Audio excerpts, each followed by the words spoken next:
Hey guys, welcome and a very happy new year to you wherever you are. I hope you had a wonderful Christmas with family and friends and just enjoyed some downtime, appreciating one another and really enjoying the true meaning of Christmas. Now, as we start a new year, like every other year, I know many people tend to make New Year's resolutions and trying to recommit themselves to certain things that they would like to achieve, and maybe some new things they also want to achieve during the year. So, for you right now, I don't know what that looks like. I know that I am really rubbish at doing anything of that nature. I often tend to fail before I even take off. But irrespective of that, and whether you are good at holding on those uh, um, things or not, I would like to leave you a few words of encouragement that I hope can be incorporated into your plans for the year ahead. And I want to read from the book of Romans. And this, I would have read Romans 12, verses 1 and 2, but I think I want to read from chapter 11, verse 36, because I think this is important. It sets the scene for what follows on in chapter 12, verses 1 and 2 and onwards. So let's read Romans 11 from verse 36. This is what it says in verse 36. It says, "For from him all things originate, and through him all things live and exist, and to him are all things directed. To him be glory and honor forever. Amen." That is very important because it paints a picture before we even start. It says, this is a direction of travel, but before you travel there, think of this as the originating or the source of everything else that is to come. So God here, we're being told that he is the source of everything. Everything originates from him.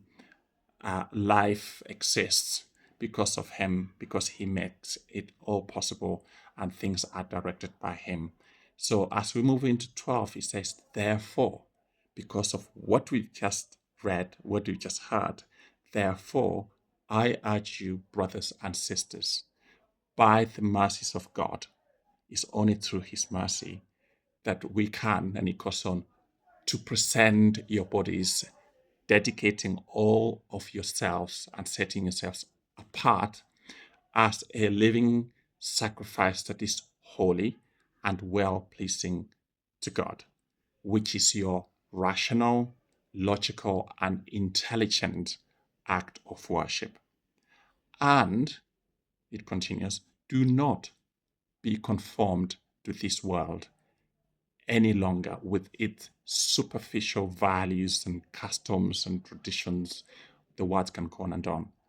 But instead, be transformed and progressively changed as you mature spiritually by renewing of your mind, which is then focusing on godly values and ethical attitudes. Remember, prior was do not be conformed on superficial values and customs. Here, be transformed as you mature by focusing on godly values and ethical attitudes so that you may prove for yourselves what the will of God is, that which is good and acceptable and perfect in his plan and purpose for you.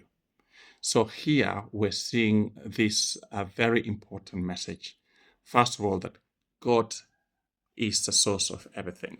So as you plan for 2025, you're setting your goals, your expectations, and your priorities. It's important that you know that God is the source of all those things anyway. So what better way to set your future plans than involve God? Have God at the center of everything that you do. He created life, he sustains it and gives us a reason for being. So why would we move on without the one that is the reason for our existence anyway. It is so simple, but it's so powerful. It is only through him, through his mercies, by his mercies, that we can be what we are, that we can go on living a life that he wants us to be living. We can then start a life of sacrifice. This is sacrifice that we're saying is not about me, it is about him. What I do, how I serve, how I do my job. Whether you work in a religious institution, a church or a mission, or whether you work in an office or whatever that might be, it is still working, serving, using what God has given you. So how can I do that better without, having him shaping and directing what I do? So we do that by setting apart or being holy for his purpose, for his use, and then whatever we do has to be acceptable and pleasing to him. Think of God in everything you do. Think, is what I'm doing pleasing to him or not? I know that workplaces, families can be so pressurized and lead us to act, say things, do things for the sake of doing things or to fit in, or because we're being forced to behave a certain way in order to get that promotion or to fit in with a family member or friendship group. If God isn't directing that, the likelihood is that those plans are going to fail. So let's think, are these acceptable to him? Because if they are, then they will work in whatever setting, whatever situation, environment that might be, with whichever people you're trying to connect with or work for. So we do this because God has already made it for us, done it for us, sent his son to die for you because he cares so deeply for us. If he didn't, he would not have done that. So he has put you at the center of everything already. But we need to acknowledge that. We need to realize that. We need to incorporate in him in everything that we do. Let him be the center and shape everything that we do based on how he wants us to be shaping those things. So all these things are possible, but they're only possible when we stop following the ways of the world, those pressurized environments, those individuals who want to mislead us or lead us a certain way away from God. And that is why we read these words that says, do not be conformed to this world. It is, I want you not to be led or be shaped by what the world expects of you, but instead what I expect of you. The world is ungodly. Why is it ungodly? Because it has separated God from everything that it stands for. We are being called to ensure that God is part of what we do, that is part of our world. That is where success comes in. That's where our plans for the year ahead comes in. That's where your 2025 is going to work for you and for your benefit. So we need to let God shape, mold everything that we stand for, and the relationships that we have, the things that we do, and the plans, the future that is unknown to us but known to him. He knows the beginning to the end. We only know a little bit of it. So why not rely on him and ask him to show you, to reveal more to you? That is possible, but we have to let go of something that isn't of him. Instead, take in what is and rely on him and what he stands for. Listening and following and doing to serve others that we are surrounded by, or in the situation that God has put us in, so we can help others, so we can simply discharge our duties in the best possible way. Remember that verse that says, do what you do as if you're doing it for God. This is one way of us ensuring that everything that we do is focused on him first, and then all the other things follow. This will help us deal with the temptations that Satan throws our way, that people throw our way, the things that might seem attractive for a short while, but in the long run, they're pointless. They're only leading us to destruction. So, with these few words, I just want to encourage you that as you start 2025, you really, really would hold on to God, cling on Him, hold on to Him closely and dearly, not letting go of Him. And whatever people say, whatever happens, don't let go of Him.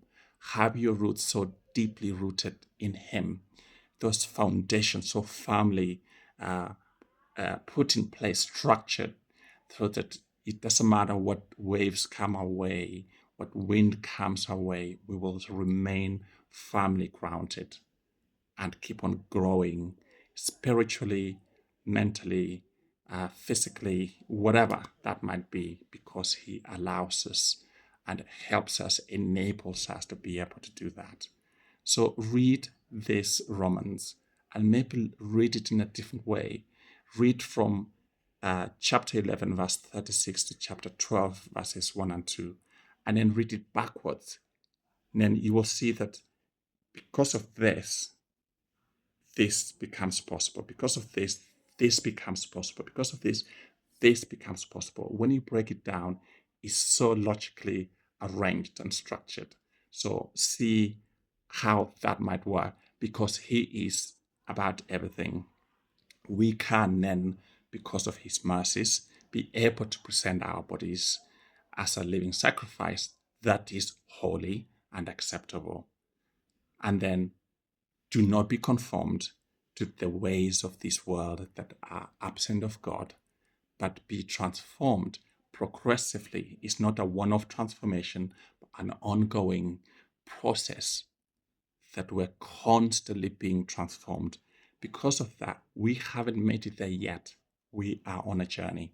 So be transformed and progressively changed as you mature spiritually by the renewing of your mind and focusing on God's values, ethical attitudes, and so on. So this will lead us into doing things that are good and acceptable to Him, and His plan and purpose for us being revealed and becoming more evident to us, and so on. So think of it that way, and I pray that you'll have an amazing couple of days, months ahead, and so on. And we look forward to seeing you at some point soon. Be encouraged, be blessed. Take care, and Happy New Year to you.